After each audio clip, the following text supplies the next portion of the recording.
Bien, lo que vamos a ver ahora ya es puramente psicofarmacología. Vamos a ver algunos elementos que tomamos en cuenta a la hora de usar un medicamento o usar otro. Y que es importante a la hora que ustedes evalúen a sus pacientes para decidir eh, sugerir una nueva alternativa o que ustedes sepan por qué es que están usando un medicamento en particular y de la forma en la que lo están usando.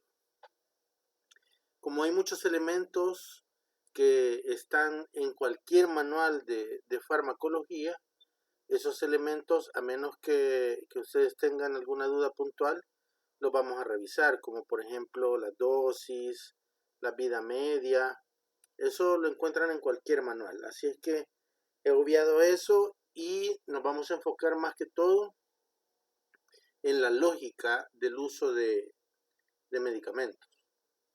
Así es que vamos a iniciar. Vamos a empezar diciendo que cuando hablamos de drogas y de psicofármacos, estamos hablando de sustancias que cuando son introducidas al organismo pueden causar cambios en el funcionamiento de ese organismo. Lo mismo pasa con las drogas y lo mismo pasa con los medicamentos, con cualquiera de los medicamentos que pensemos en utilizar. Así es que vamos a usar digamos como este concepto muy general. Esta quizás es la clasificación que a ustedes más les va a servir. Hay otras clasificaciones de psicofármacos, pero quizás es la que más van a ver ustedes reflejada en los libros de psicología. Podemos dividir los medicamentos en neurolépticos. Antes se les llamaba neurolépticos. También en algún momento se les llamó tranquilizantes mayores. Y actualmente en los libros ya, digamos, recientes, ya casi no los vemos con esos nombres, sino que con el nombre de antipsicóticos. Pero saber que se les llamaba tranquilizantes mayores es importante para saber por qué se usan en determinadas situaciones, que vamos a ver más adelante. El segundo grupo son los ansiolíticos, que anteriormente también se llamaban hipnosedantes. Actualmente se maneja como un gran grupo de ansiolíticos. El tercero son los antidepresivos, que muchas personas en el mundo entero ya vienen por cerca de 30 años pidiendo que ya no se les llame antidepresivos,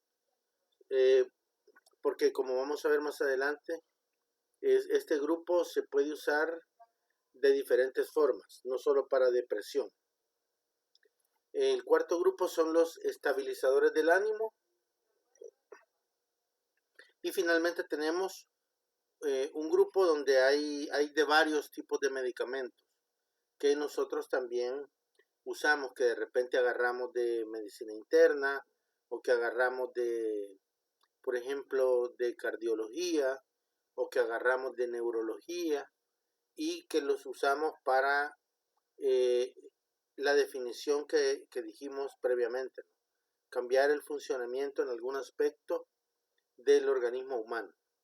Recuerden que cuando hablamos de psicofármacos, estamos hablando de medicamentos que se utilizan para tratar de modificar la conducta. Eso no debemos olvidarlo. Lo que andamos buscando es tratar de modificar la conducta. Pues bien, ya teniendo como base esta clasificación, vamos a proceder a revisar primero cómo elegimos un medicamento. No es tan fácil como decir está deprimido, usemos un antidepresivo, está psicótico, usemos un antipsicótico, ¿verdad? Eso, digamos, es la forma más general. Pero hay una serie de elementos que nosotros consideramos a la hora de decidir qué medicamento vamos a usar. Y entonces las láminas que continúan tratan de que ustedes entiendan esa elección.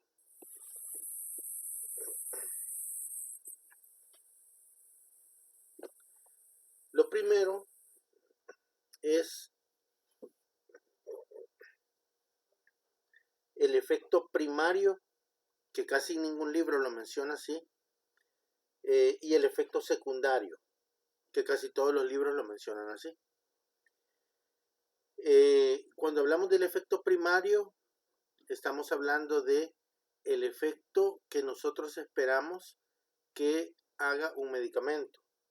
Por ejemplo, un ansiolítico esperamos que controle la ansiedad. Un antidepresivo esperamos que controle la depresión. Pero muchas veces, y aquí viene el primer gran detalle, ¿no?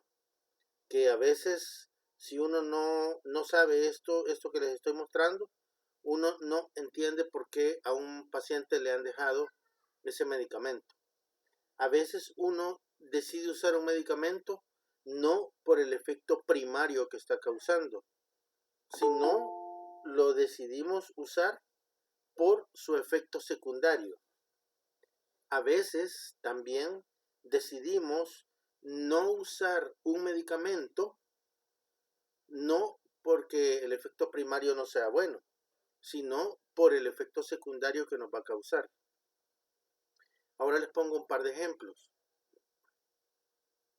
Por ejemplo, digamos que tenemos una persona con historia de consumo de cocaína.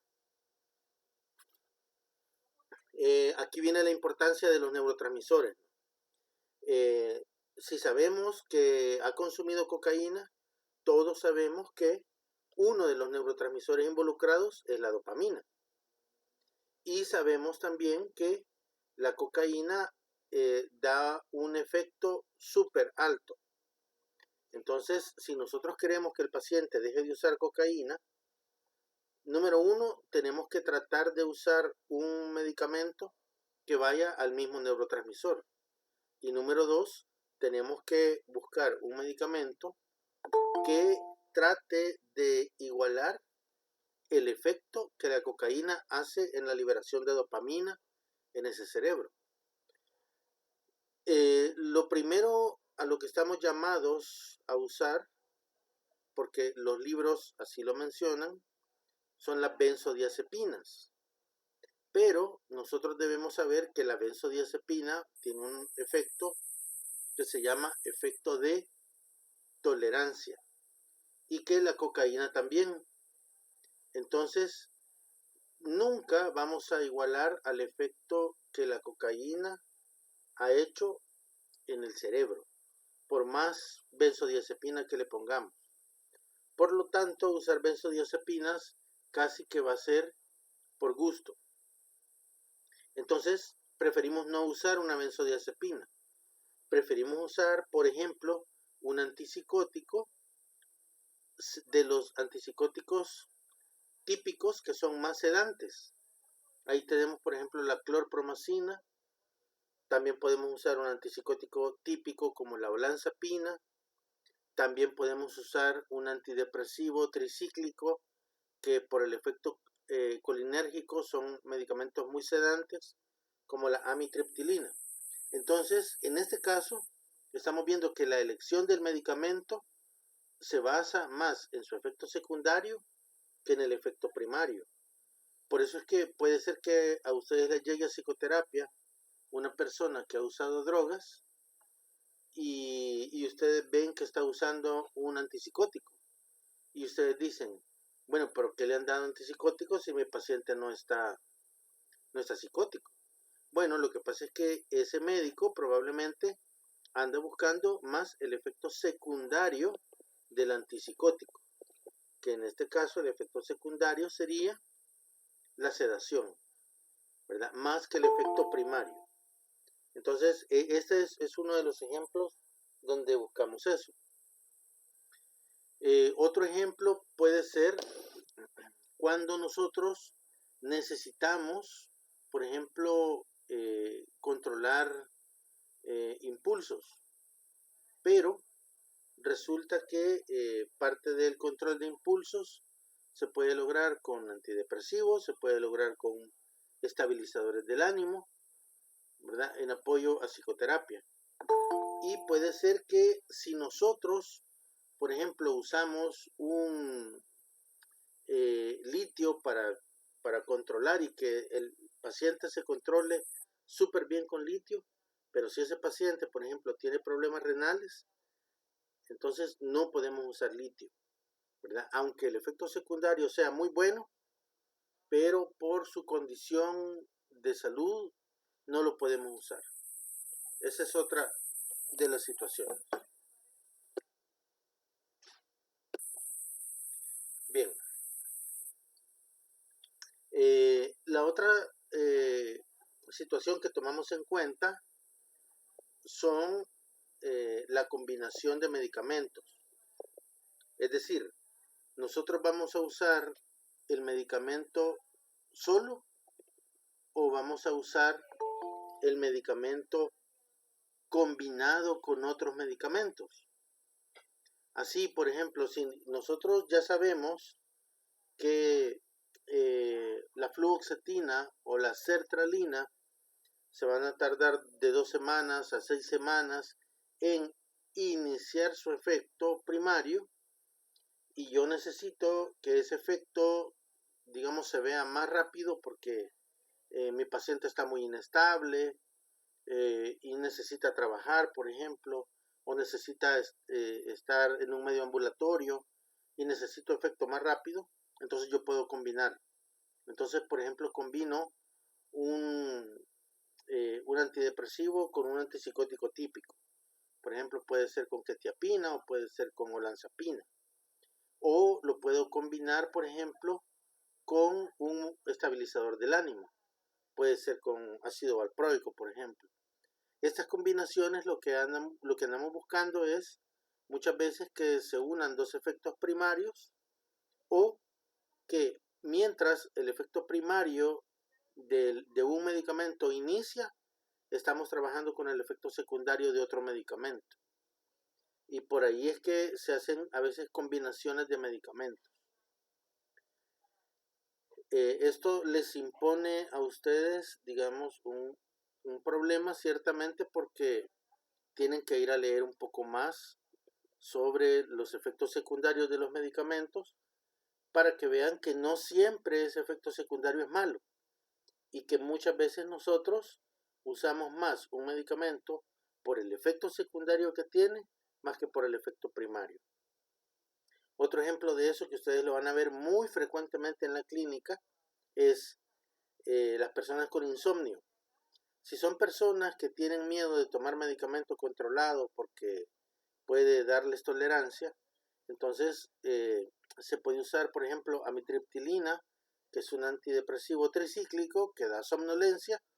Entonces se lo estamos dando no con dosis antidepresivas, sino que lo usamos con dosis de sedación por el efecto sedante que da. Entonces ahí estamos usando la amitriptilina con su efecto secundario, no como el efecto primario.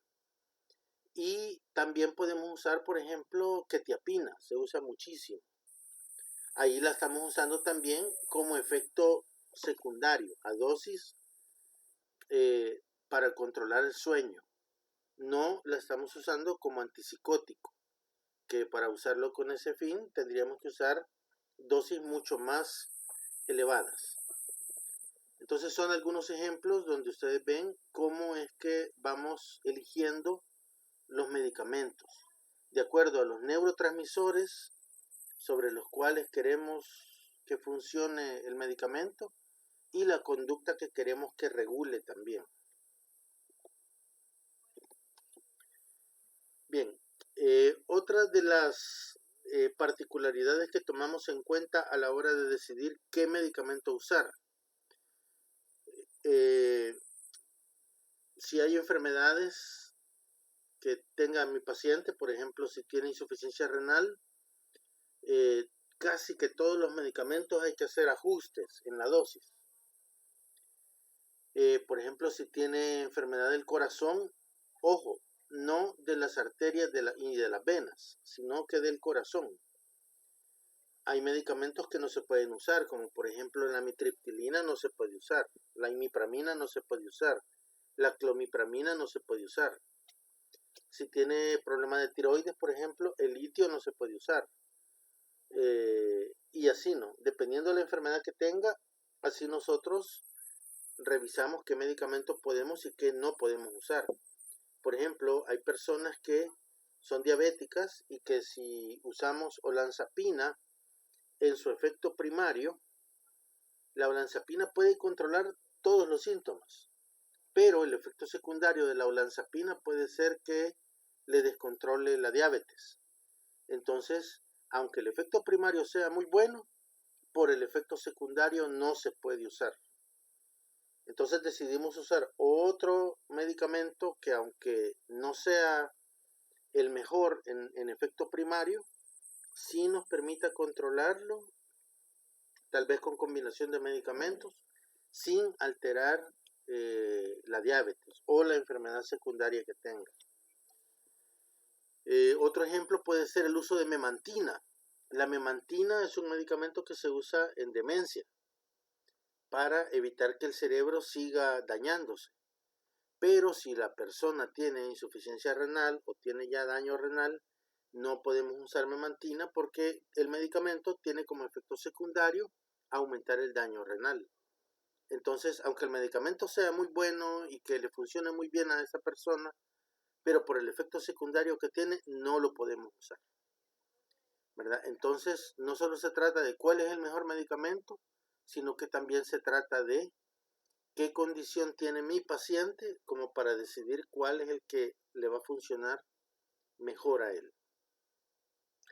Otra cosa importante, que eso sí no lo mencionan los libros, porque los libros siempre plantean el discurso ideal de las cosas, pero cuando ya vamos a la realidad, vamos a ver que muchas veces los médicos están amarrados a un marco institucional.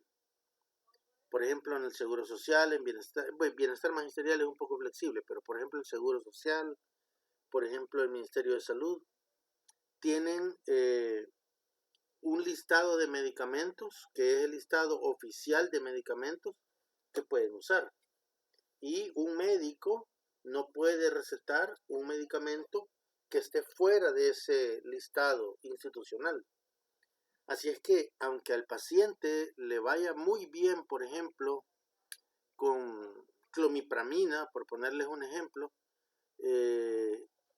puede ser que ninguna institución tenga clomipramina, sino que todos tienen imipramina o amitriptilina, que son los análogos, ¿verdad? Y entonces ese paciente probablemente no se le va a indicar institucionalmente la clomipramina porque no se puede, ¿verdad? Es el marco institucional. Y por el otro lado tenemos a nivel privado el poder adquisitivo. Vuelvo, ¿no?, al ejemplo, si es una persona que no quiere usar benzodiazepinas porque tiene miedo del efecto de tolerancia, entonces vamos a tener que usar otros medicamentos que tengan como efecto secundario la sedación. Y, por ejemplo, la amitriptilina, ustedes van a encontrar que la caja de 30, incluso la pueden encontrar en $4, la caja de 30 tabletas. La amitriptilina, un medicamento ya bastante viejo, pero que sigue funcionando. También podemos ocupar quetiapina, o podemos ocupar olanzapina, por ejemplo. La quetiapina, imagínense, $50, $70 la caja, versus $4 del otro medicamento. O si ustedes quieren usar clorpromacina, igual, ¿no? El blister vale como $2 o $1. Entonces, también muchos médicos ven qué tanto va a poder mantener un medicamento un paciente. Y basado en ese poder adquisitivo es que a veces se decide indicar uno u otro medicamento, ¿verdad? Entonces son otras variables que se toman en cuenta a la hora de decidir qué medicamentos se van a utilizar con los pacientes. Bueno, si van teniendo dudas, pues solo levantan la mano, ¿no? para irlas aclarando. Otra de las variables que nosotros también tomamos en cuenta es la edad, ¿verdad? Por ejemplo, hay niños en los que preferimos, por ejemplo, cierto tipo de antipsicóticos a otros. Por ejemplo, en los niños se prefiere más los antipsicóticos típicos que los atípicos.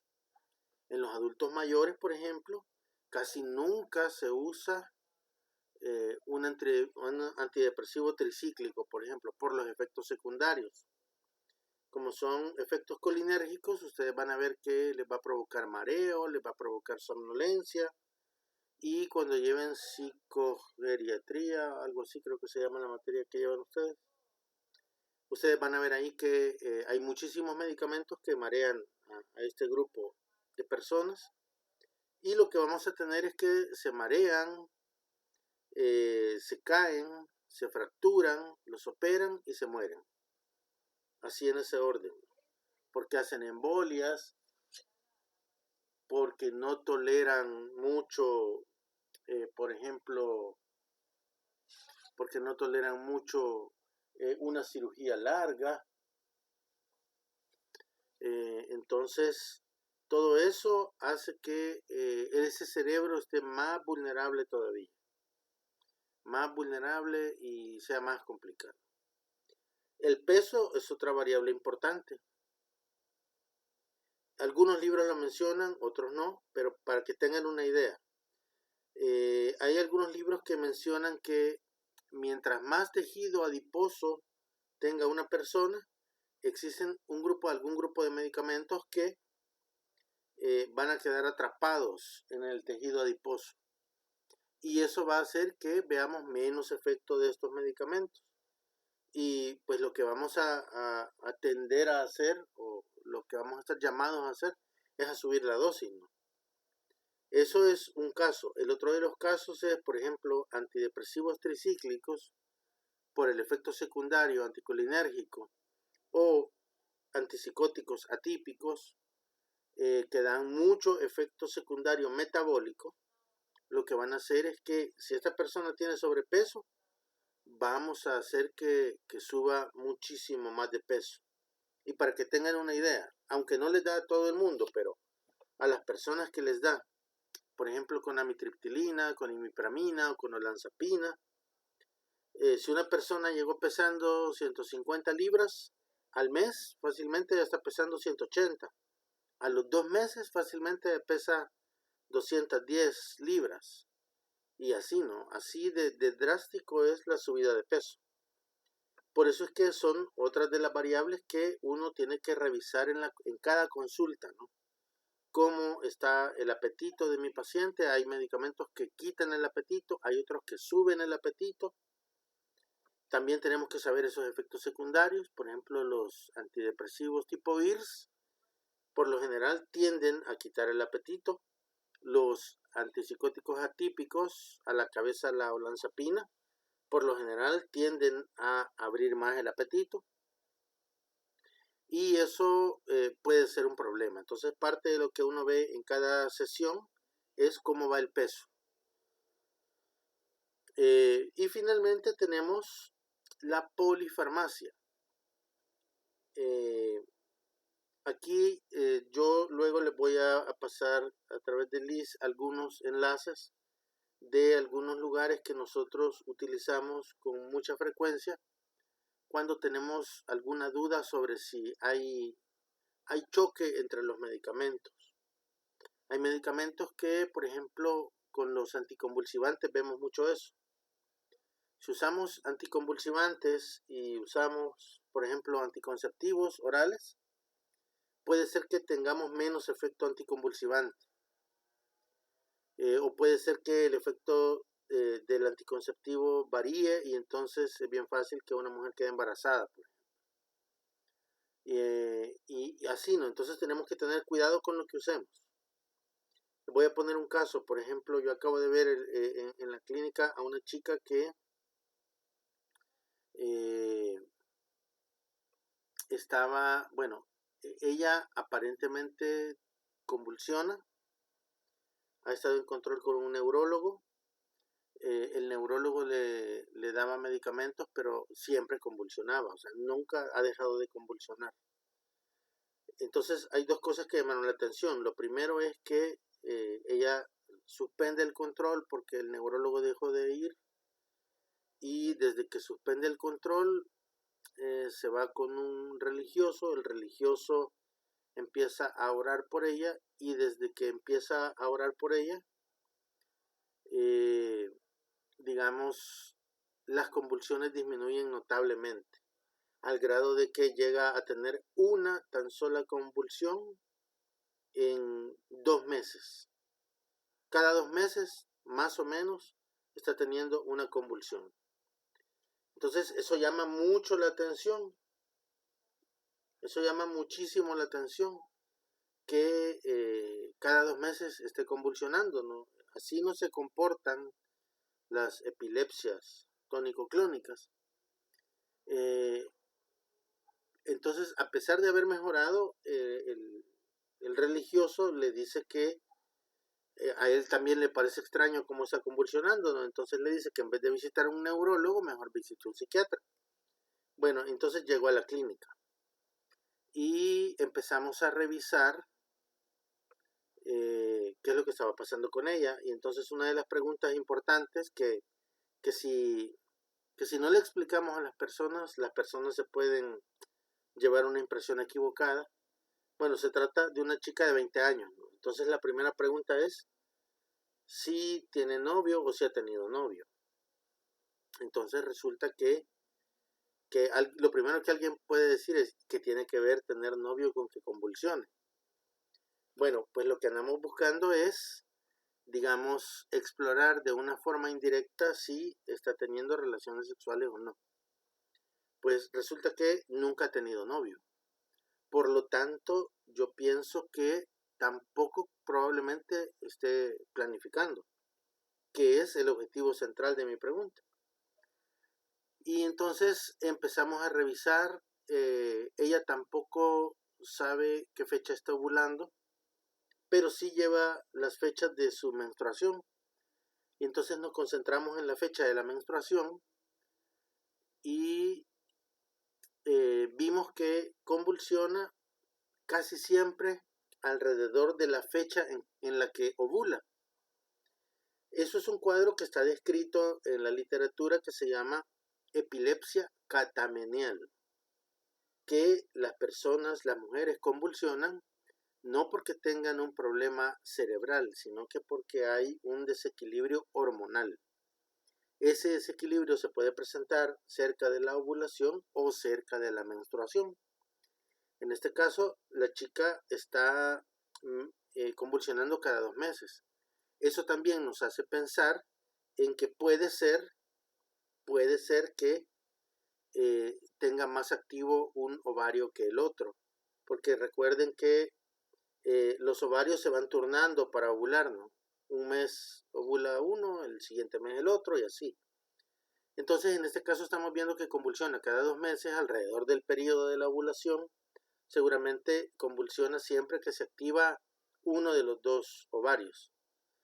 En ese caso, por más que le demos anticonvulsivantes, no va a mejorar, porque el problema no es cerebral, el problema es hormonal. Entonces, uno de los tratamientos es con anticonceptivos orales.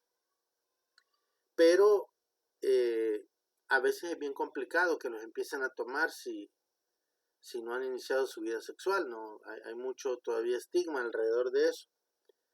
Pero bueno, a lo que quiero llegar también es que imagínense ustedes si esta chica hubiera ya tenido relaciones sexuales y estuviera planificando y el doctor le estuviera dando anticonvulsivantes, entonces probablemente nuestro análisis hubiera sido, como está tomando anticonceptivos, eso no permite que los anticonvulsivantes hagan un buen efecto. Entonces mejor cambiamos el método anticonceptivo o subimos la dosis de anticonvulsivantes. Pero si estamos viendo que esta chica nunca ha convulsionado, perdón, nunca ha tenido relaciones sexuales, nunca ha planificado, y los periodos en los cuales convulsiona, nos lleva más a pensar en que la convulsión es de tipo catamenial. Y por lo tanto, los medicamentos que vamos a usar son diferentes. Entonces ahí ya no pensamos en que hay choque entre medicamentos, sino que el diagnóstico es el que debe cambiar. Y entonces decidimos usar otro tipo de medicamentos, ¿verdad? Ya no anticonvulsivantes. Entonces, para que tengan ustedes una idea de cómo es que se hacen los análisis a la hora de decidir qué medicamentos son los que debemos usar y cuáles no. Bien, otro de las clasificaciones de medicamentos que está asociada más a drogas, pero los medicamentos, cualquiera sea el tipo, actúan igual, y ya vamos a ver unos ejemplos de ello, es que tenemos medicamentos activadores. Ojo, puede ser que tengamos un medicamento activador como efecto secundario o como efecto primario. Tenemos medicamentos depresores, ya sea en su efecto primario o en su efecto secundario. Y tenemos medicamentos que les llamamos reguladores. Por ejemplo, dentro de los activadores tenemos algunos antidepresivos. Tenemos algunos aminoácidos. Tenemos, por ejemplo, dentro de los medicamentos activadores también algunos anticonvulsivantes. Dentro de los depresores tenemos algunos antidepresivos de otras familias. Tenemos algunos antipsicóticos que son depresores. Y los reguladores, la mayoría están dentro del grupo de los moduladores del ánimo o los moduladores del afecto, y algunos reguladores tipo metilfenidato, por ejemplo. Entonces debemos nosotros pensar, bueno, y este medicamento que está usando mi paciente se está usando de forma de activador, de forma depresor o de forma regulador. Entender esta clasificación es importante porque de repente nosotros vemos que hay algunas incongruencias en los tratamientos. De repente vemos que están usando medicamentos depresores y también al mismo tiempo estamos usando medicamentos activadores. Y entonces ahí es donde entra la duda de por qué se están usando así, ¿verdad? A veces es porque el paciente no le ha dicho al médico y él por su cuenta está usando otros medicamentos. A veces porque han sido prescritos por personas que no saben estas clasificaciones y que solo se van por, digamos, por la propaganda que escuchan de los medicamentos. Pero, como les dije en la clase anterior, acá lo importante es que recordemos siempre sobre qué neurotransmisores vamos a actuar. Y bueno, vamos a recordar esta clasificación también a la hora de hacer el análisis: activador, depresor y regulador. Ahora sí, recuerdan que uno de los neurotransmisores que dijimos que era el neurotransmisor, el máximo activador del sistema nervioso central, que es justamente el glutamato o la glutamina. Entonces aquí podemos ver cómo promocionan este aminoácido que actúa directamente sobre el cerebro, y lo que hace es, fíjense, como es el máximo activador del sistema nervioso central, entonces muchas personas lo ocupan para tener más energía, para hacer más ejercicio, por ejemplo, ¿verdad? Y así lo promocionan, como ustedes pueden ver. Sin embargo, siendo el máximo activador, también si mi paciente, el cerebro de mi paciente, lo que está produciendo son ideas obsesivas, pues lo que yo espero que suceda es que aumenten las ideas obsesivas. Si tiene ansiedad, como activamos más el sistema nervioso, puede producir más ansiedad. Si tenemos insomnio, lo que va a producir o lo que va a aumentar es el insomnio. Ojo, si es una persona agresiva, impulsiva, lo que va a aumentar es la agresividad e impulsividad. Si lo que tenemos es que estamos sufriendo de desórdenes conversivos, lo que va a aumentar son las crisis conversivas, ¿verdad? Porque justamente esta sustancia lo que hace es activar de forma general el funcionamiento de todo el cerebro. Y por eso es que hay que usarlo con alguna prudencia. Ahora, alguien me puede decir, pero mire, yo no ando buscando de esos compuestos que dicen glutamina o que los venden en forma de batido en los gimnasios, ¿verdad? Yo nunca he usado de eso. Bueno, pues este mismo compuesto también lo podemos ver en muchos lugares que lo venden en diferentes presentaciones. Entonces yo les he traído algunas de las presentaciones de cómo lo podemos encontrar. Y fíjense que esta gente hicieron bien su tarea, ¿no? Porque están combinando sustancias que en la memoria de las personas o en el conocimiento de las personas son medicamentos que les van a devolver la energía, que los van a poner activos, que les van a devolver la concentración. Y entonces fíjense, aquí tenemos Acticrol, ácido glutámico con tiamina. Ahí está una combinación, ¿no? Y entonces ya desde ahí ustedes ya tienen que saber qué le puede pasar a una persona con un desorden mental. Tenemos, por ejemplo, este otro compuesto, ahí en grandote les han puesto abajo ácido glutámico, ¿verdad? Y además tiene fósforo y tiamina, para que mejore su memoria también, ¿no? Ahora, esas cosas, como dijimos la otra vez, no es que sean malas, sino que se vuelven malas si la usamos sin necesitarla o si la usamos en situaciones que no es conveniente hacerlo porque vamos a tener, digamos, efectos secundarios indeseables. Ahí tenemos otro, miren, ácido fólico, tiamina y ácido glutámico, ¿verdad? Estos son, incluso, fíjense, ahí en la propaganda dice que es base agua, porque la mayoría de estos compuestos tienen base alcohólica. Entonces a mucha gente le molesta el estómago. Este le está diciendo que tiene base agua, ¿no? Entonces que es mejor que los otros. Pero hay que tener cuidado. Aquí tenemos otro, ¿verdad? Que es para mejorar la concentración y disminuir el estrés. Imagínense. Tiene calcio, fósforo, complejo B y ácido glutámico. Tenemos otro que lleva combinado ginkgo biloba, jalea, algunas coenzimas, complejo B, ginseng y ácido glutámico. Y si ustedes ven, es como que si la estrella de todo aquí fuera el ácido glutámico, ¿no? Porque siempre lo ponen o más grande o en letras diferentes, ¿verdad? Para que resalte, ¿no? El ácido glutámico, que es como que el que realmente está haciendo el efecto.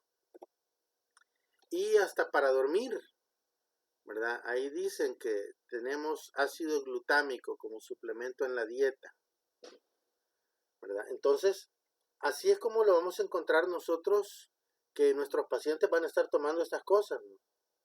Y fíjense algo interesante, las personas van a tener más energía, ¿verdad? Probablemente van a sentirse mejor, pero estos compuestos, todos estos que estamos viendo, tienen una característica. El efecto es a cortísimo plazo. Y entonces, si estaban cansados, si estaban agotados, deprimidos, empiezan a tomar esto y los reanima. Pero cuando el efecto pasa, como es a corto plazo, inmediatamente van para abajo otra vez, ¿verdad? Y entonces después ya no entienden por qué están peor del sueño, están más ansiosos, ¿verdad? Y es porque seguramente han usado algo de esto. Entonces también es parte, digamos, un poco de obligación nuestra explorar qué es todo lo que están usando. Bien, antes de entrar ya a ver medicamentos de forma específica, quisiera saber si alguien tiene alguna duda, alguna curiosidad.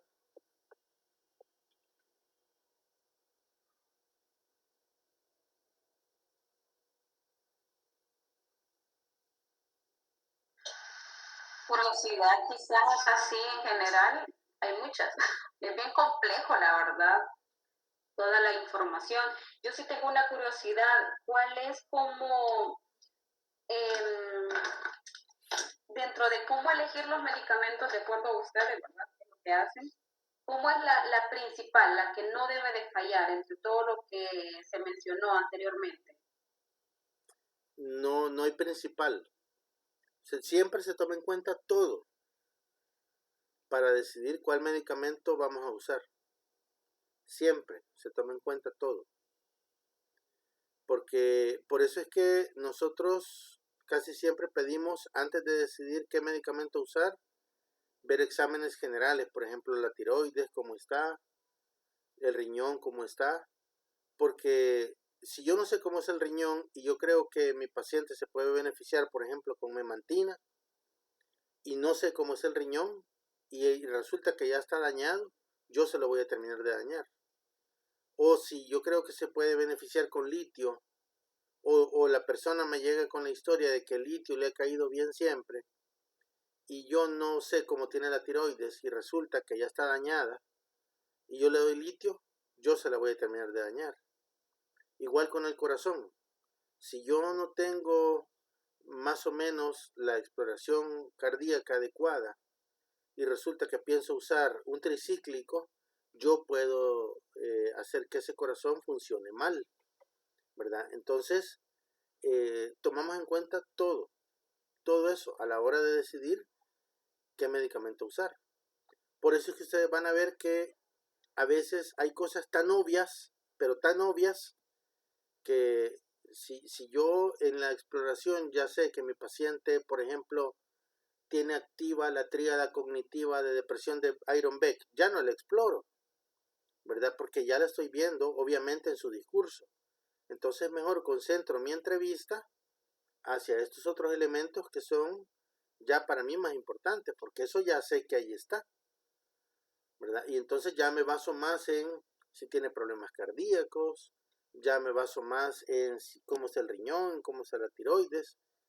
Y muchas veces las personas creen que no exploramos la depresión, pero sí se explora. Lo que pasa es de que la exploramos en medio de todo el discurso, ¿verdad? La exploramos de forma aplicada. Eh, Solamente, digamos, institucionalmente y para efectos de supervisión y control, es que ustedes van a ver que se lleva, digamos, como más detallado cuando es expediente electrónico, ¿verdad? Pero de lo contrario, digamos que uno solo pone la apreciación y en medio de la apreciación uno ya entiende qué está poniendo. Como yo les decía la otra vez, si uno pone que el paciente tiene distimia, automáticamente uno ya sabe que estamos hablando de una depresión que tiene más de 2 años. Y entonces yo digo, bueno, una depresión crónica, ¿qué medicamento le puede funcionar mejor? Y entonces hay que ver, si es una depresión crónica en un adulto mayor, no voy a usar tricíclico. Si es una depresión crónica en un adulto joven, una de las opciones podría ser tricíclico. Por ejemplo, si me dice que no puede comprar un medicamento de $80 la caja, entonces un tricíclico sí es una buena opción, ¿verdad? Si yo me pongo a pensar, por ejemplo, que un antidepresivo tipo IRS va a disminuir su deseo sexual y resulta que, eh, digamos que está sexualmente activo, entonces es bien frecuente que suspendan los medicamentos por el efecto de disminución del deseo sexual. Y entonces mejor prefiero un tricíclico que no le va a dar esos efectos, ¿verdad? Entonces siempre tomamos en cuenta todo, ¿verdad? Basado en la edad, en el peso, basado en el poder adquisitivo, basado en el tipo de trabajo que tiene. en qué patologías agregadas pueda tener, si vamos a usar combinado o no combinado, en si yo estoy pensando si se trata de un problema que es crónico o si es agudo, cuánto tiempo voy a tener yo a este paciente con medicamento. Así decido yo usar uno u otro medicamento, ¿verdad? Entonces no es tan, así como dice el himno, no es tan fácil como se ve, ¿verdad? Entonces sí, siempre, casi siempre se toma en cuenta todo.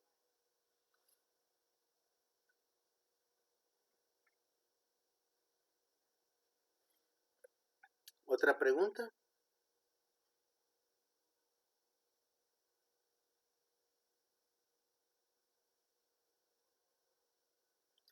Bien, entonces seguimos con ya medicamentos, grupos de medicamentos específicos.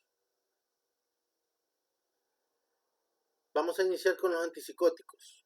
Y lo que debemos saber es que hay dos tipos de antipsicóticos. Los más viejitos, que se les llama típicos, a todos en conjunto. Y digamos los modernos, que se les llama atípicos. Ahora, ¿qué es lo que me interesa? Bueno, los dos son antipsicóticos. Entonces ya sé que los dos van a trabajar sobre cuadros psicóticos. Ya sea que sean psicóticos orgánicos o que sean psicóticos funcionales. Ahora, ¿pero qué es la diferencia? Una diferencia son los efectos secundarios, porque el efecto primario ya dijimos que es contra la psicosis. Pero los efectos secundarios de los típicos, o sea, de los más viejitos, a la cabeza están los efectos extrapiramidales. Es decir, las personas van a tener, por ejemplo, un caminado rígido. Este es, digamos, el caminado típico que uno recuerda de las personas que usan medicamentos de psiquiatría, porque caminan rígidos, con los ojos bien abiertos, a veces con la boca abierta. Algunos relatan que sienten como que si la lengua se les estuviera enrollando y sacan mucha saliva, tienen cialorrea. Esos son efectos extrapiramidales que pueden provocar los antipsicóticos típicos. No les da a todo el mundo. Hay personas que toman dosis altas de antipsicóticos típicos y no les dan ninguno de estos efectos secundarios. Entonces con ellos vamos bien con estos medicamentos. También se ocupan los antipsicóticos típicos en niños, por ejemplo. Ustedes van a ver que los niños que son muy impulsivos o que tienen déficit de atención, a veces van pero muy bien con antipsicóticos.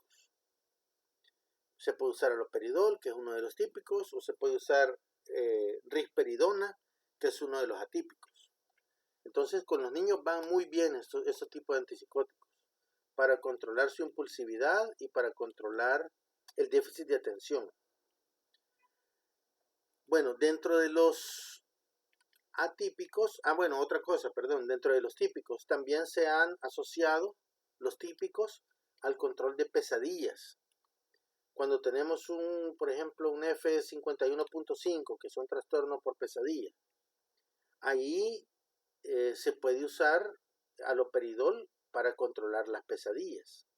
Entonces ustedes dicen, bueno, ¿por qué le están dando aloperidol si lo que mi paciente tiene son pesadillas? Bueno, porque también se ha demostrado que controla las pesadillas. También, en algunos casos, se ha asociado a manejo del dolor crónico el uso de aloperidol.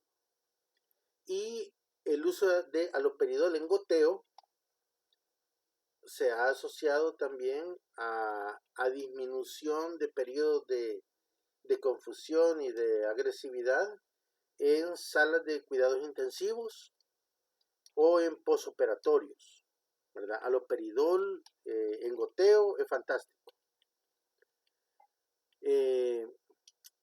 Otro típico tenemos la clorpromacina, que eso ustedes lo van a ver que se utiliza mucho para el hipo, por ejemplo.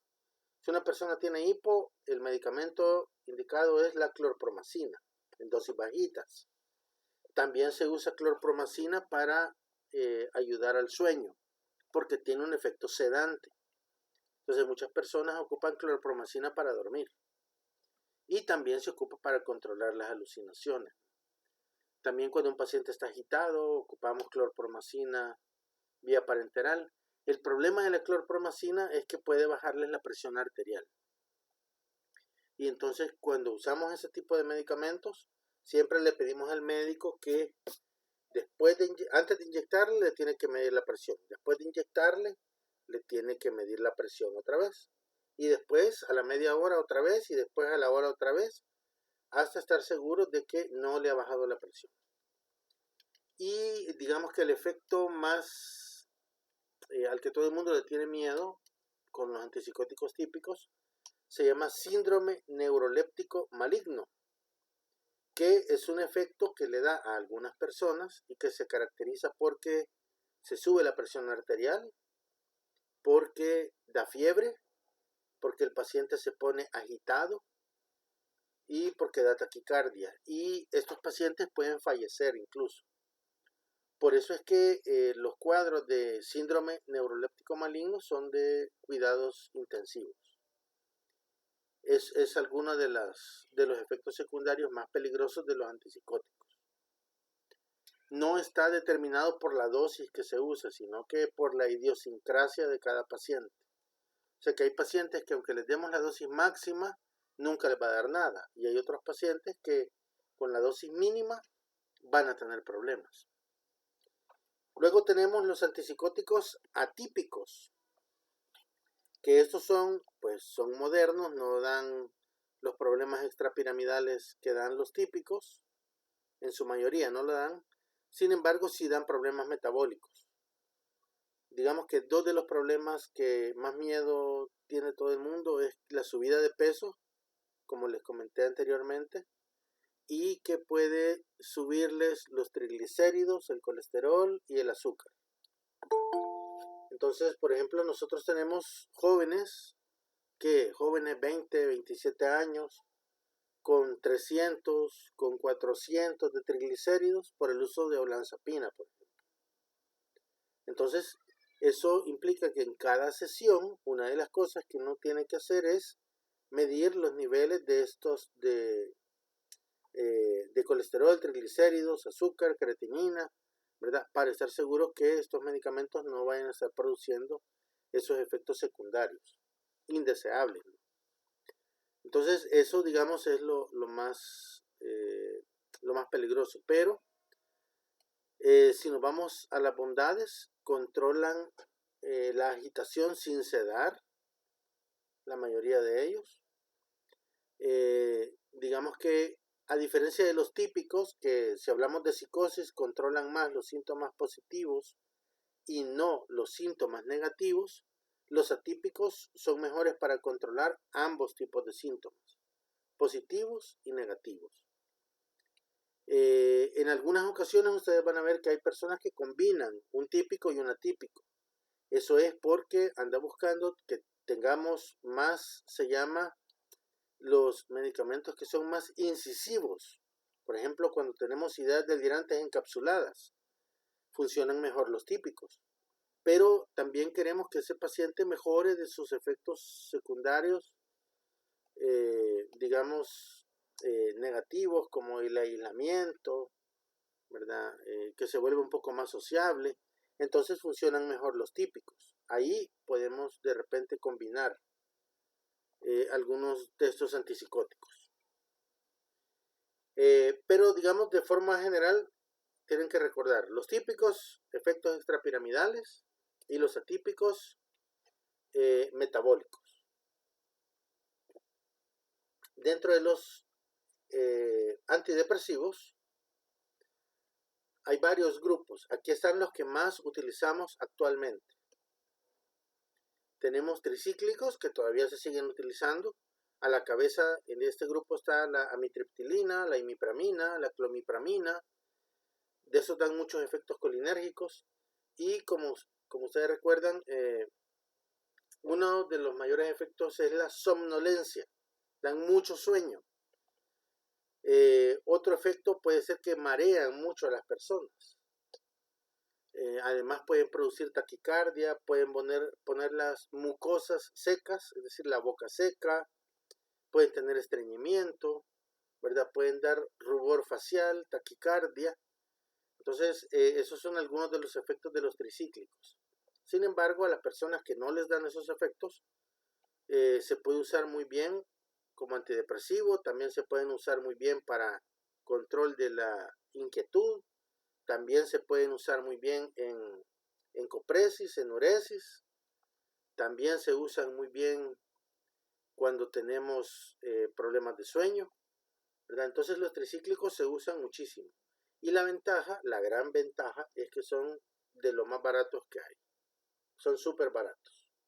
Y si se compran institucionalmente, son muchísimo más baratos todavía, ¿verdad? Así, realmente muy baratos. Ahora, una de las cosas que hay que tomar en cuenta, que asusta a las personas a veces, como estos dan demasiado efecto secundario, entonces las dosis a las cuales se inicia anda en dosis bajas de 25 miligramos. Una dosis, por ejemplo, para depresión anda, algunos libros dicen 50, pero la mayoría andan por 75 miligramos. O sea, estamos hablando de 3 tabletas. Y la dosis máxima anda en 300 miligramos. O sea que la dosis media anda en 150 miligramos para depresión. Eso quiere decir que estamos hablando de 6 pastillas. Y la dosis máxima, 12 pastillas diarias. Entonces eso puede asustar a las personas, ¿no? Porque tenemos la creencia de que si tomamos más pastillas es que estamos más graves, ¿verdad? Pero ahora que ustedes ya saben que estamos viendo dosis del medicamento y no cantidad de pastillas, ya no nos vamos a concentrar en cuántas pastillas toma, sino que nos vamos a concentrar en cuántos miligramos está tomando diariamente. Entonces la dosis máxima son 300 miligramos, igual a 12 pastillas. Luego tenemos los inhibidores selectivos de la recaptura de serotonina, son los que más se están usando actualmente, los que más se utilizan, dan un efecto, digamos, medianamente rápido, están haciendo efecto entre 2 a 6 semanas. Otra de las características de estos antidepresivos es que son tan buenos antidepresivos como son tan buenos ansiolíticos. O sea que se ocupan para la ansiedad, se ocupa para controlar ideas también, no ideas delirantes, sino que sobre todo ideas obsesivas, ideas hipocondríacas. Son muy buenos para controlar este tipo de problemas. También los IRS se han asociado a problemas de alimentación, o sea, son buenos para controlar los problemas de alimentación si los usamos a las dosis adecuadas. También estrés agudo, estrés postraumático, son excelentes para controlar el estrés postraumático. Para tratar trastornos de personalidad también son muy buenos. También nos ayudan al control de impulsos en las personas. Entonces tienen todas esas, digamos, ese acúmulo de indicaciones. Por eso es que ustedes van a ver que una persona no está deprimida y toma antidepresivos. Bueno, porque quizás estamos tratando de controlar su impulsividad. No lo estamos dando para controlar depresión. O quizás lo estamos usando para que le ayude a controlar sus ideas, no que le ayude a controlar una depresión. Entonces, los IRS tienen muchísimas, pero muchísimas aplicaciones. Ahora, ¿cuáles efectos secundarios son los más frecuentes? Bueno, algunos se quejan de ardor gástrico, otros se quejan de disminución del deseo sexual, otros se quejan de que les quita el apetito, y un efecto bastante notable es que bajan bastante de peso, a diferencia de los tricíclicos, que esos hacen que suban de peso. estos hacen que bajen de peso. Entonces yo siempre les digo que ese es un efecto que a algunas personas les gusta, ¿verdad? Que vayan bajando de peso. Entonces los IRS pueden hacer eso. Y finalmente tenemos los antidepresivos duales, que son, digamos, como los más modernos que hay. La diferencia es en que los IRS solo trabajan sobre la serotonina y los duales trabajan sobre la serotonina y sobre la noradrenalina. O sea que trabajamos sobre dos neurotransmisores. Una característica importante también es que los tricíclicos también actúan sobre dos neurotransmisores. La diferencia entre los tricíclicos y los duales es que los tricíclicos, si ustedes lo ven su fórmula química, van a ver que tienen mucha ramificación. Y esa ramificación es la que provoca los efectos secundarios. Entonces lo que el laboratorio hace es cortar todas esas ramificaciones y entonces ya no le vamos a llamar tricíclico, sino que le vamos a llamar dual. Y ya los duales tienen muchísimos menos efectos secundarios. Se andan pareciendo un poco a los efectos de los IRS, de los antidepresivos tipo IRS. El cuarto grupo, o el tercer grupo, son los ansiolíticos. Dentro de estos grupos tenemos dos subgrupos importantes. El primero es el de las benzodiazepinas. Y aquí quizás el que más marketing ha tenido es el diazepam, ¿verdad? Pero todas las de la familia tienen más o menos, digamos, el mismo margen de acción. Ahí tenemos el lorazepam, el bromazepam, el clonazepam, el alprazolam y todos los de la familia, ¿no? De las benzodiazepinas. Son famosos porque se ocupan mucho para el sueño, pero el problema, uno de los problemas más grandes que da es que provoca tolerancia, principalmente cuando las personas lo utilizan para manejo de ansiedad y tal vez no están ansiosos y se los toman. Entonces provocan tolerancia y eso significa que para que les haga dormir después tienen que tomar el doble de dosis y con el tiempo tienen que aumentar la dosis. Ese es el efecto de tolerancia. Y a esto es que las personas le tienen miedo a hacerse dependientes. También tenemos las no benzodiazepinas. Ese es otro grupo de medicamentos que se utiliza también como ansiolíticos, pero que no provocan el efecto de tolerancia, precisamente porque no son benzodiazepinas. Las benzodiazepinas van para el GABA como neurotransmisor. Las no benzodiazepinas van para otros neurotransmisores, por ejemplo la noradrenalina, ¿verdad? Que son otro neurotransmisor diferente al GABA. O sea que ahí no tocamos el GABA y por lo tanto no puede haber tolerancia. Aquí tenemos, por ejemplo, medicamentos como el Zolpidem, que se ocupa específicamente para el sueño. Tenemos algunos antialérgicos. De hecho, ustedes van al supermercado a comprar medicamentos para el sueño y lo que están comprando son antialérgicos que tienen efecto sedante. También dentro de los ansiolíticos no benzodiazepínicos tenemos los antidepresivos tipo IRS, ¿verdad? La fluoxetina, la sertralina, la paroxetina, citalopram. Todos esos funcionan como ansiolíticos no benzodiazepínicos. Tenemos también algunos medicamentos que se ocupan para controlar la presión arterial como el propanolol, que se ocupa como ansiolítico también. De hecho está descrito como el mejor ansiolítico para fobia social, el propranolol, por ejemplo. Lo único que hay que usarlo con mucho cuidado porque como es un medicamento que se ocupa para disminuir la presión arterial, ¿verdad? Entonces lo que la persona siente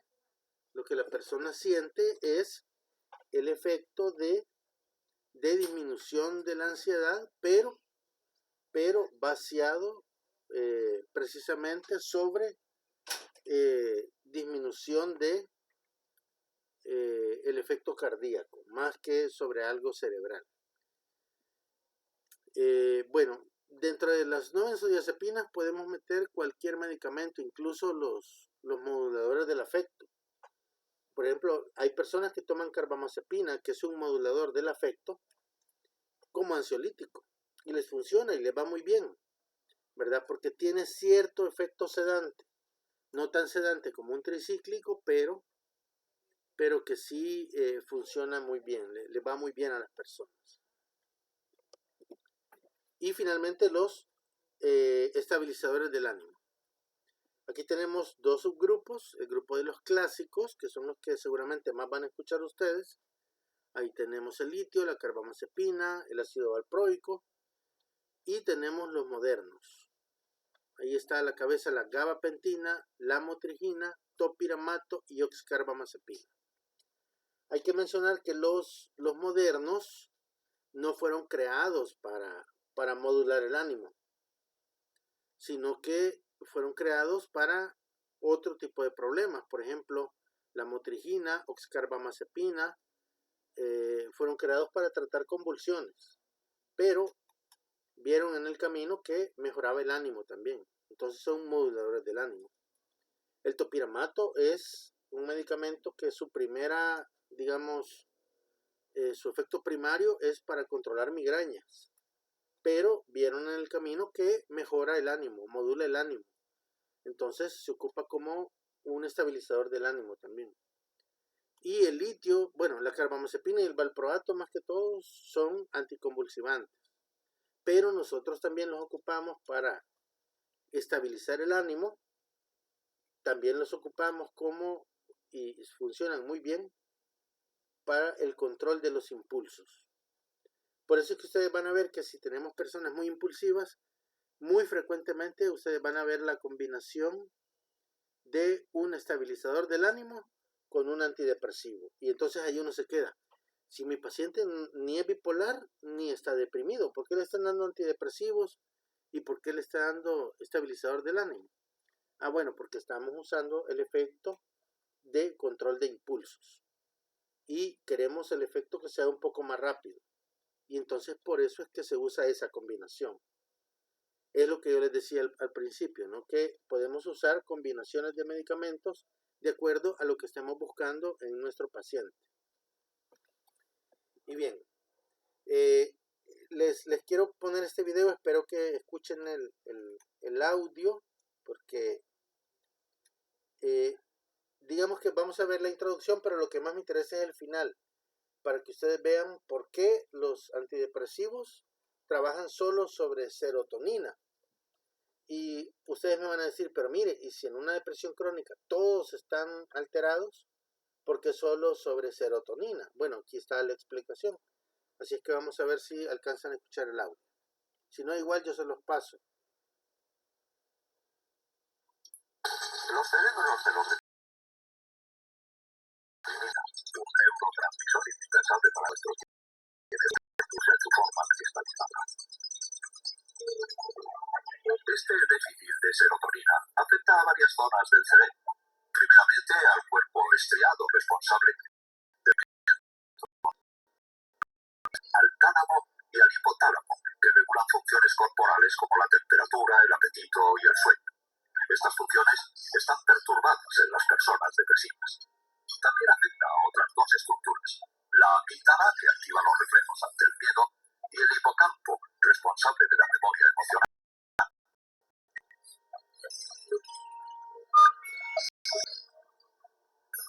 Los antidepresivos utilizados actúan sobre la serotonina como los psicoestimulantes sobre la dopamina. Sus moléculas ralentizan la reabsorción de la serotonina. La serotonina puede entonces activar sus receptores permanentemente.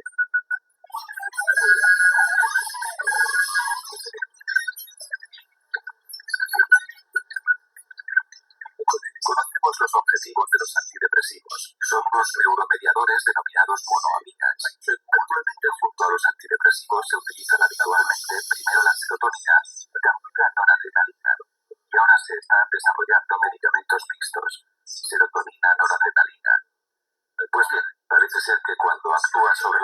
neurotransmisores, afecta también a la dopamina. Esta última es la hormona del placer. Además, es la capacidad de búsqueda de sentir placer, lo que pierden los individuos depresivos. Pero esto no quiere decir que solo las neuronas que contienen serotonina son las que se activan. Es una especie de cascada, es decir,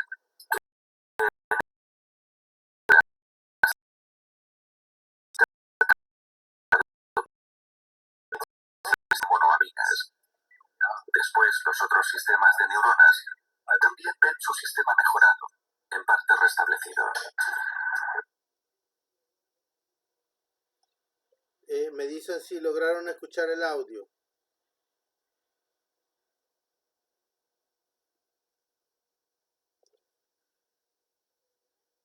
Sí se oye, pero no se entiende mucho.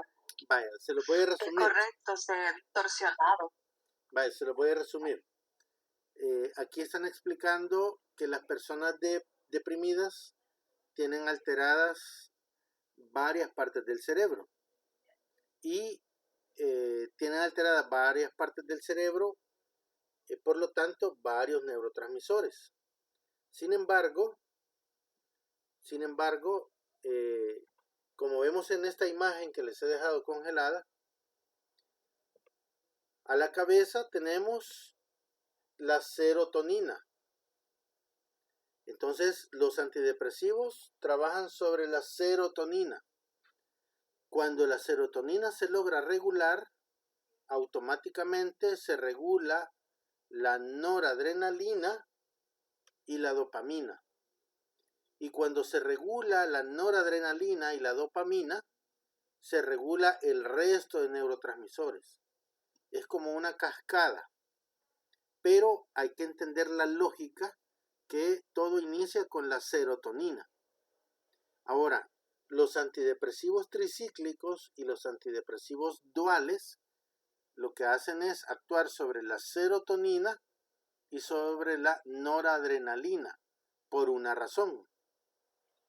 Porque la noradrenalina es el neurotransmisor que nos va a dar energía y nos va a dar energía de forma inmediata.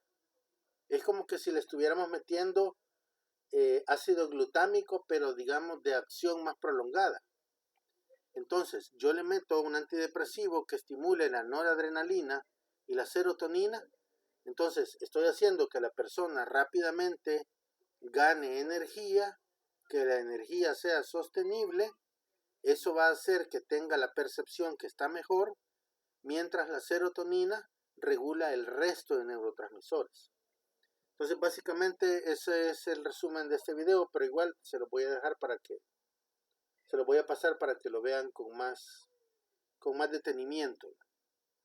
Pero este es el resumen y esta es la lógica por la cual usamos esos medicamentos así. Por eso es que nacieron los IRS, ¿verdad? Sobre la serotonina, porque ahora ya se sabe que una vez regulada la serotonina, vamos a regular el resto de neurotransmisores.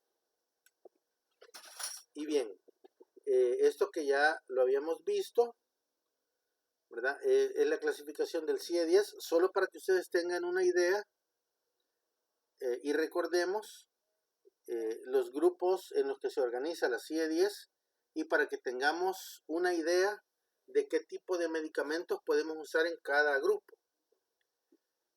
Como en el caso de los dos primeros grupos que son orgánicos, pues va a depender el síntoma que tenga, así va a ser el medicamento que vayamos a usar.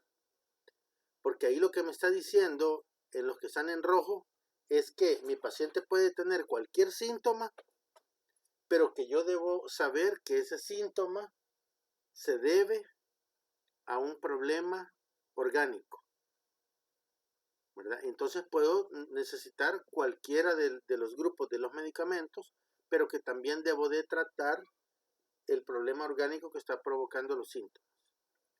En el caso de la psicosis, pues ya se imaginarán, vamos a usar antipsicóticos, ¿no? En el caso de los problemas del afecto, ahí podemos usar antidepresivos, podemos usar moduladores del afecto o podemos usar antipsicóticos, incluso benzodiazepinas. En el caso de los ansiosos, podemos usar ansiolíticos, que recuerdan que ahí van las benzodiazepinas, ahí van incluso medicamentos como antialérgicos, medicamentos como antihipertensivos, podemos usar también antidepresivos, ¿verdad? Dentro del grupo del 40-49. En el grupo de desorden de personalidad, depende de los síntomas que tenga también, así va a ser el grupo de medicamentos que vayamos a usar. Igual en los 3 grupos de niños. Si lo que queremos es controlar la impulsividad, si lo que queremos controlar es digamos, la hiperactividad, entonces podemos usar antipsicóticos atípicos como la risperidona o el haloperidol, o podemos controlarlos con moduladores del afecto, que ya dijimos que controla la impulsividad, o medicamentos propios como el metilfenidato, en el caso de los niños con déficit de atención. Entonces, solo para que tengamos una idea clara de todo esto. Ahora sí, para finalizar, vamos a revisar esto nuevamente, pero ahora nos vamos a concentrar en qué medicamentos usarían ustedes. Voy a leer nuevamente el caso. Se trata de una mujer casada de 25 años. Fue llevada en una ambulancia a la sala de emergencias del hospital de donde ella vive. Su esposo informó que había sido perfectamente normal hasta la tarde anterior, cuando volvió del trabajo diciendo que estaban sucediendo cosas raras en su oficina. Había notado que sus compañeros hablaban de ella, que habían cambiado de pronto y que se comportaban como si estuvieran actuando. Estaba convencida de que estaba bajo vigilancia y de que alguien escuchaba sus conversaciones telefónicas. Todo el día se había sentido como en un sueño. Al mirarse al espejo no se había reconocido a sí misma. Se había puesto más y más ansiosa, incoherente y agitada durante el día, y no había podido dormir nada durante la noche. Había pasado casi toda la noche mirando por la ventana. Varias veces había señalado los cuervos en un árbol cercano y le dijo a su marido: los pájaros vienen. A la mañana su esposo la encontró de rodillas, como si estuviera rezando. Se golpeaba la cabeza repetidamente contra el piso y hablaba en forma incoherente, diciendo que le habían encomendado una misión especial. Su jefe era un criminal, que había espías en todos lados y que algo terrible pasaría pronto.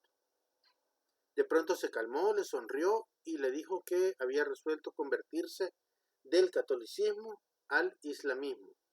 En ese momento se puso exaltada, comenzó a reírse y a gritar y declaró que ella y su esposo podían rezar al mismo Dios desde allí en adelante. Poco tiempo después estaba aterrorizada de nuevo y acusó a su marido de querer envenenarla. Ahora, recuerdan, ¿no?, las diferencias que hay que establecer en todo caso. Lo primero que hay que establecer es si está psicótica o no está psicótica. Habíamos dicho en este caso que se trataba de una psicosis. Habíamos visto que no tenía signos de algo orgánico. Recuerdan que dijimos que los signos de organicidad era alteración del sensorio y alucinaciones visuales, y que por lo tanto la íbamos a colocar preliminarmente entre el grupo del F20 al F29, un cuadro psicótico. Entonces, basado en eso, ¿qué medicamentos creen ustedes que se deberían utilizar?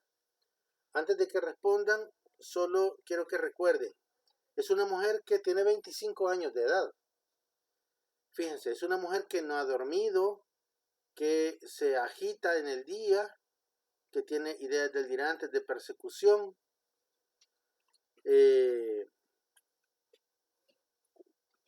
Bueno, eso quizás es lo más importante. Entonces, ya basados en eso, primero, ¿qué grupo de medicamentos le gustaría utilizar de los grupos que vimos?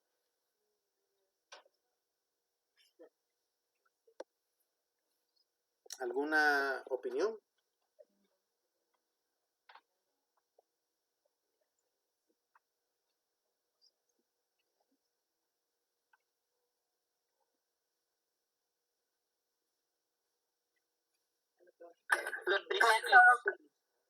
¿Hola?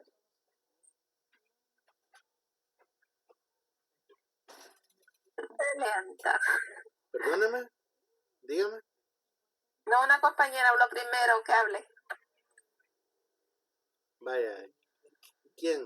Pues yo, por la forma en que está, podría ser se podría hacer tal vez una combinación. Y también estaba pensando en los tricíclicos, ¿verdad? Porque,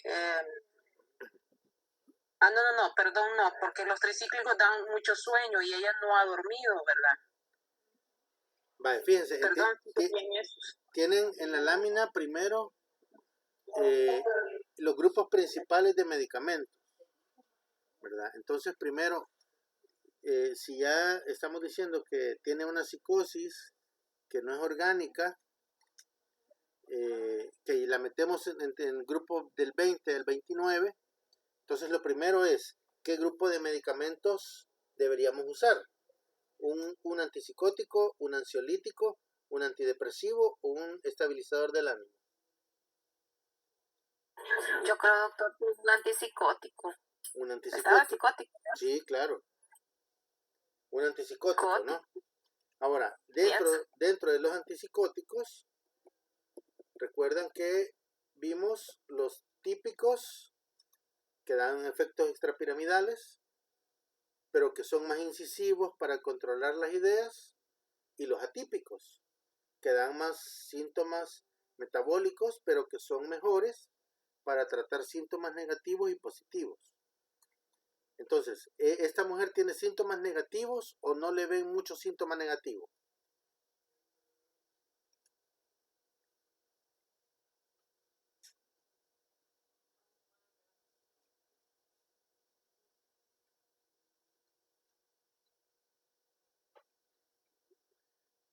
¿Qué dicen ustedes? ¿Tiene síntomas negativos o solo tiene síntomas positivos?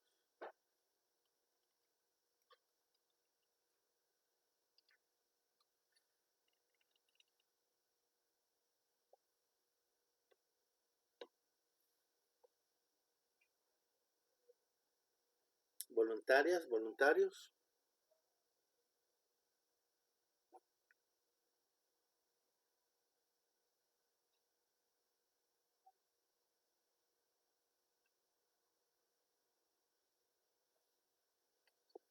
¿Recuerdan cuáles son los síntomas negativos?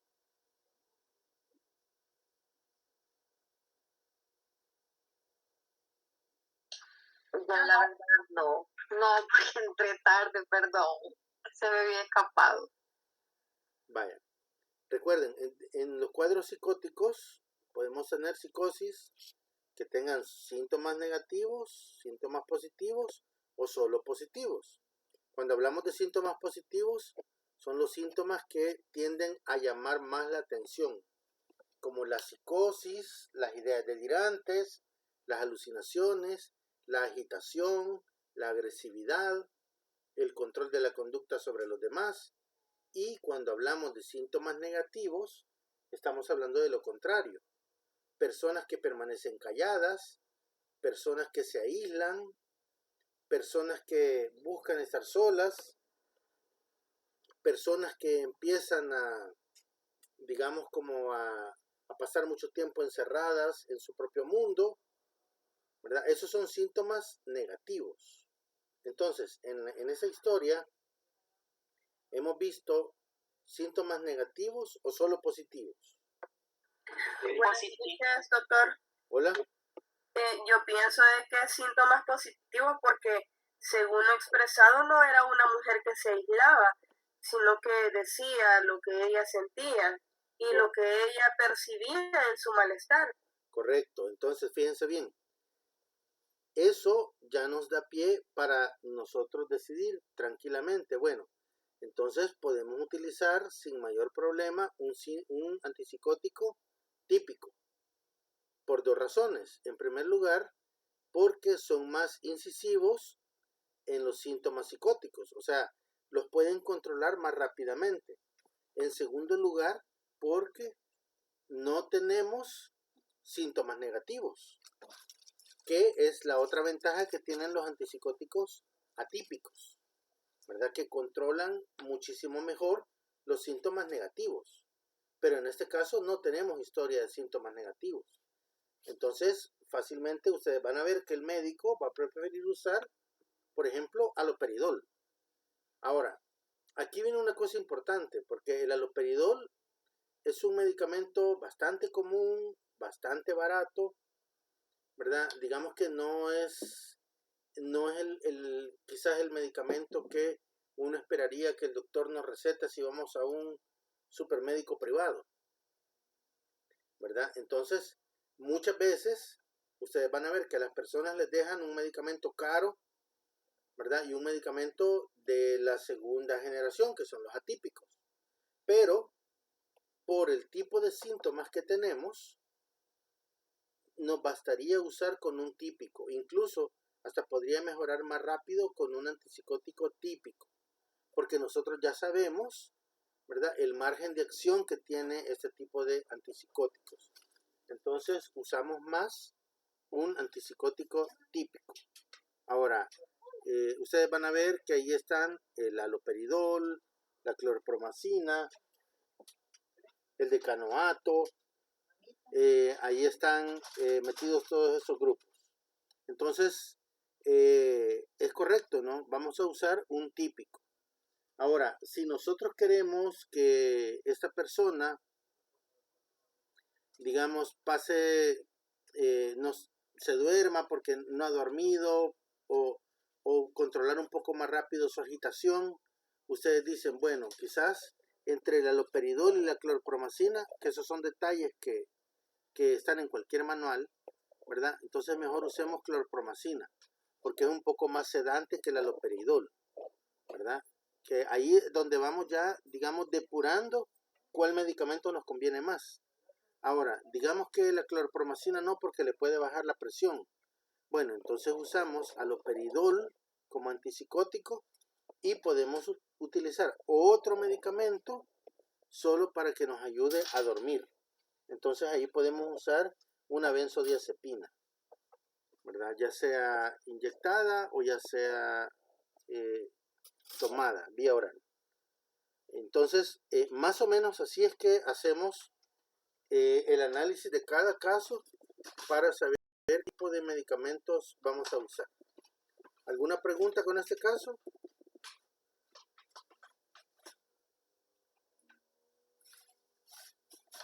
Yo tengo una pregunta. Dígame.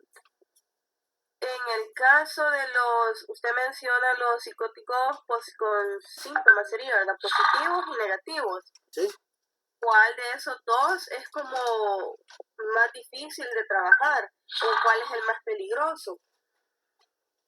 ¿A qué se refiere cuando dice cuál es el más peligroso?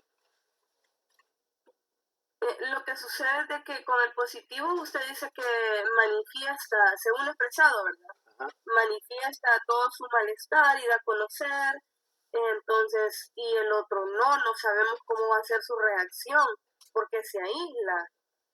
¿Y cuál cree usted que podría ser su reacción? Agresiva, pienso, en el caso del negativo. No, es que si es negativo, siempre va a estar aislada. Ah, entonces el positivo sería el más complicado. Pero vuelvo a mi pregunta, ¿a qué se refiere con complicado? Lo que pasa es de que, que vaya como, por ejemplo, a atentar contra su propia vida o contra otra persona que crea que en su misma psicosis, que crea que a otra persona le vaya a causar daño. Ajá. Vaya, se lo voy a responder así. La persona que vive en psicosis cree cosas que no están sucediendo. Por ejemplo, creen que, así como esa señora, creen que la están vigilando. y creen que le van a hacer daño. Entonces llega un momento en que incluso puede desconocer al esposo y puede creer que el esposo está de acuerdo con los espías, o puede creer que el hombre que está viendo no es su esposo, sino que es alguien que se ha disfrazado del esposo para poder acercarse a ella. Entonces, fíjense bien, estas personas lo que tratan de hacer, como quizás lo haríamos cualquiera, ¿no? Lo que tratan de hacer es de defenderse de lo que ellos creen que está sucediendo malo alrededor. Entonces se acerca a alguien que yo creo que me quiere hacer daño, yo busco defenderme. Ahora, en esa defensa sí le puede hacer daño a alguien más. Eso en el caso del positivo, de la persona con síntomas positivos. Pero la persona que tiene síntomas negativos, también, por ponerle un ejemplo, puede ser que de repente deje de comer porque cree que la comida está envenenada. Y entonces deja de comer y pasa mucho tiempo sin comer al grado de que se desnutre de forma severa y puede terminar falleciendo, ¿verdad? Entonces, aunque tenga un síntoma negativo, no significa que no pasa nada. Siempre pasa algo. Lo que pasa es de que lo que está pasando no se expresa, digamos, de forma de llamar la atención poderosamente de las otras personas, como en el caso de las personas que presentan síntomas positivos, ¿verdad? Siempre es psicosis y siempre puede ser grave el cuadro, ¿verdad? Lo único que en un caso estamos viendo que llama más la atención que el otro, y por eso a unos les llaman positivos, no es porque sean buenos, ¿verdad? Sino que positivos en el sentido de que llaman la atención y negativos en el sentido de que no lo hacen.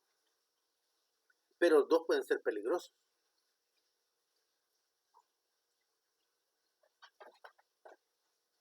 Gracias, doctor. Ok, bueno, lo importante, como dijimos, es de que, como en ese caso no se identificó síntomas negativos, entonces tranquilamente podemos preferir usar un antipsicótico típico a un atípico, ¿verdad? Y si queremos un efecto más sedante, dentro de los típicos, más clorpromacina que haloperidol, ¿verdad? Pero si lo que queremos es, por ejemplo, no bajar la presión arterial, entonces usamos más haloperidol con una benzodiazepina y ahí combinamos medicamentos. Entonces, así es como vamos haciendo el análisis de cada caso. Vamos a ver este otro para finalizar. Este también es el que ya lo vimos, no solo vamos a ver la parte de medicamentos. Una paciente ama de casa de 70 años con 2 hijos adultos. La paciente siempre había sido una persona muy ordenada. Por lo tanto, cuando comenzó a olvidarse cosas elementales, su esposo comenzó a preocuparse. La llevó al médico de familia, quien la derivó al servicio de psiquiatría de un hospital general para su examen. Según su marido, los problemas de memoria se hicieron evidentes cuando la paciente se quejaba que no podía recordar algunos nombres. Su esposo notó que a veces era incapaz de acordarse de cosas que habían sucedido el día anterior, debido a que cada vez su problema progresaba más. Tenía dificultad para calcular el dinero e ir de compras, y a menudo volvía sin las cosas que necesitaba. Siempre había estado orgullosa de su forma de cocinar, pero ahora arruinaba la comida. Cada vez que cocinaba, le ponía demasiada sal, o no la salaba. Se olvidaba también de apagar la cocina o dejaba la canilla abierta. Durante los 12 meses anteriores a la consulta, no había podido hacer las tareas del hogar sin ayuda de su marido. Consultó a su médico familiar varias veces y éste le recetó fármacos neurotróficos sin resultados aparentes. Al ser examinada la paciente se presenta algo desprolija, lúcida, pero notoriamente ansiosa y suspicaz. Desorientada en tiempo y espacio, recordaba los nombres de sus hijos, pero no sus edades o fechas de nacimiento. Tampoco podía recordar la suya propia. Ni sabía el nombre del presidente de su país. Su lenguaje era bien articulado, pero lento y poco preciso. Tenía dificultad para recordar las palabras para expresarse. No podía recordar 3 objetos después de un intervalo de 5 minutos. No pudo copiar un cubo y fracasó completamente al copiar la figura del rey, de O-Rey, ¿verdad? De la prueba. Realizaba cálculos con mucha dificultad y no podía contar hacia atrás. Mantenía los refranes solo en forma literal y no podía detectar el error de lógica en la historia del tren. Era incapaz de advertir la naturaleza del problema. No se detectaron en el examen físico y neurológico. Su presión arterial era normal para la edad. Todos los análisis de laboratorio dieron negativos. Pero una tomografía mostró una marcada atrofia cortical. O sea que estaba bien delgadito el cerebro. Fíjense, está ansiosa y suspicaz. Esos datos son importantes. Además de que tiene 70 años. Bueno, dijimos psicótica, no psicótica. Por el momento no psicótica, aunque ya está suspicaz, ¿verdad? Pero no está psicótica todavía. Y en orgánica y funcional, pues es orgánica, ¿no? Porque tiene alteración del sensorio. Y dentro del CIE-10 la colocamos probablemente como un F03. Está dentro del grupo del F0 y F09, como una demencia. Ahora, de acuerdo a los síntomas que tiene, que son alteración del sensorio, ansiedad, suspicacia, ¿qué grupo de medicamentos les gustaría a ustedes utilizar?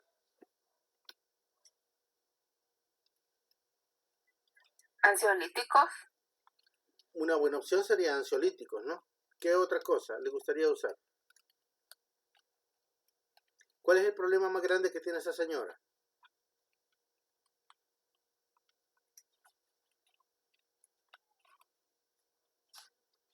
Tiene alteraciones. La demencia. ¿Perdón? La demencia. La memoria, La ¿verdad? demencia. Correcto, la demencia. Es un problema de memoria.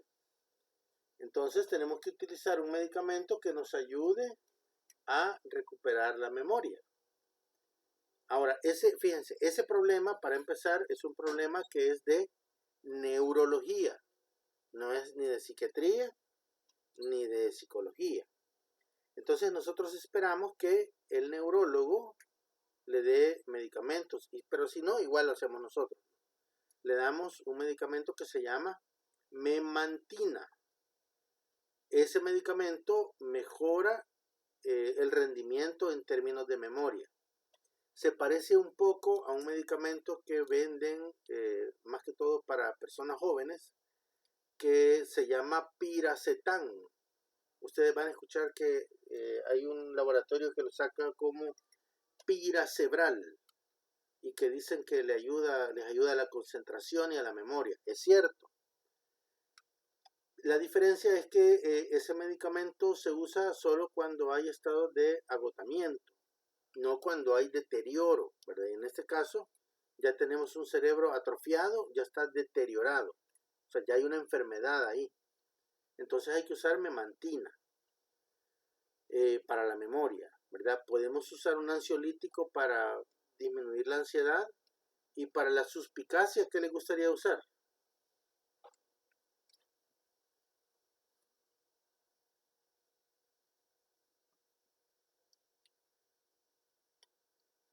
Me imagino que también un antipsicótico, porque ella tiene la suspicacia y ya va como a ese extremo de la psicosis. Recuerden que las demencias pueden mostrar periodos de psicosis, ¿verdad? Correcto. Entonces, otro medicamento que podemos utilizar efectivamente son antipsicóticos. Pero en este caso, como estamos diciendo que no está francamente psicótica, pero que ya está suspicaz, o sea, ya va en camino de psicotizarse, tenemos que decidir de entre los antipsicóticos típicos y los atípicos en una mujer de 70 años con demencia, ¿cuál nos puede funcionar mejor? De acuerdo al perfil de efectos secundarios que tienen estos grupos de medicamentos. ¿Cuál les gustaría a ustedes utilizar?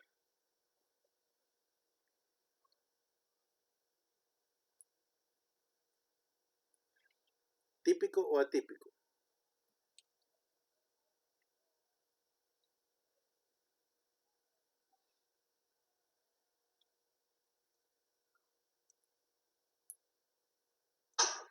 Por la edad de la señora debería ser un típico. Podemos utilizar un típico. Fíjense que aquí realmente podemos utilizar un típico o un atípico. Realmente en los casos de demencia, aquí el caso no lo menciona, ¿no? Porque estamos viendo únicamente funciones mentales, pero otra de las cosas que debemos valorar es si los adultos mayores tienen enfermedades concomitantes. Hay muchísimos, pero muchísimos que son diabéticos, que son hipertensos, ¿verdad? O que están tomando medicamentos para artritis o para colesterol. Entonces, si ese fuera el caso, no podríamos usar un atípico, ¿verdad? Por eso es que ustedes van a ver en la práctica que la mayoría de las personas con demencia que se les ha indicado un antipsicótico, la mayoría, yo diría que casi que el 75-80% de las veces van a ver que tienen un antipsicótico típico. Y dentro de los típicos tenemos que buscar uno que no nos baje la presión arterial, porque se nos va a marear, dijimos, se marean, se caen, se fracturan, los operan y se mueren. Entonces, algo que no vaya a afectar esas funciones. Y un buen medicamento que hace eso es el haloperidol, ¿verdad? Por eso es que ustedes van a ver, y a veces también la risperidona. Pero la risperidona últimamente no se está usando mucho porque se ha asociado a problemas de accidentes cerebrovasculares. Entonces siempre volvemos al haloperidol. Eso va a ser algo que con mucha frecuencia ustedes van a encontrar, ¿no? Que están usando haloperidol en cuadros de demencia. A veces es para evitar que se psicotice, porque tal vez el médico ya sabe cómo reacciona la persona y ya sabe que frente a cualquier estrés o a cualquier preocupación de la vida diaria, fácilmente se psicotiza. Otra de las cosas que psicotizan a esas personas, ustedes no se imaginan con qué facilidad, son las infecciones de vías urinarias, y también los psicotiza el estreñimiento y la fiebre, por cualquier causa. Entonces, a veces se ocupan antipsicóticos de forma preventiva, y a veces cuando ya estamos viendo que ya entró con un cuadro psicótico, pues utilizamos también haloperidol. Ahora, si no tiene ninguna enfermedad, digamos, concomitante, entonces sí podemos utilizar sin ningún problema un antipsicótico, digamos, atípico, ¿verdad? Quizás el que más se utiliza dentro de los atípicos es la risperidona, ¿verdad? Pero bueno, así, digamos, a grandes rasgos, es como utilizamos estos medicamentos.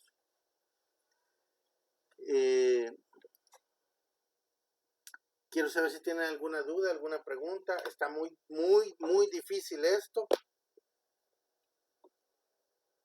Está demasiado complicado recetar medicamentos. ¿O creen que nos podemos orientar un poco?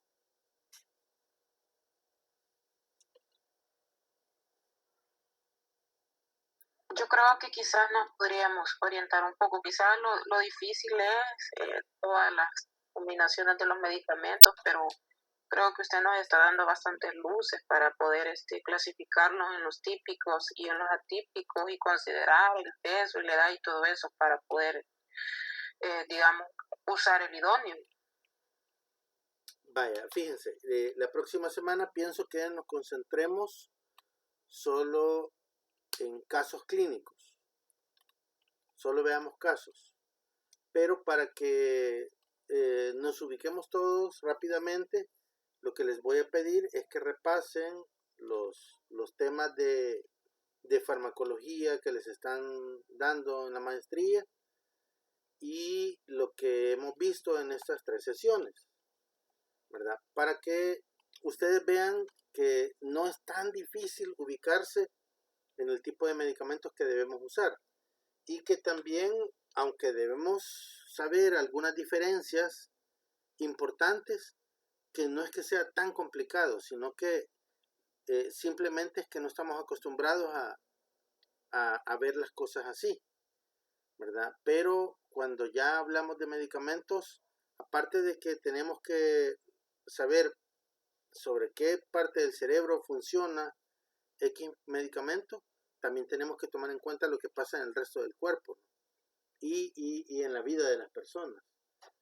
Pero ustedes van a ver que después va a ser más fácil, ¿verdad? Entonces yo pienso que la próxima vez nos dediquemos a ver específicamente casos clínicos. Entonces yo lo que les voy a pedir es que traten de repasar los elementos principales para que sea más fácil a la hora de analizar los casos.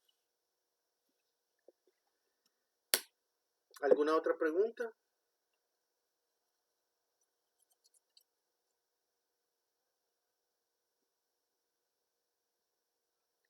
Bien, si no hay preguntas, nos quedamos acá y ya nos vemos con casos clínicos la próxima vez.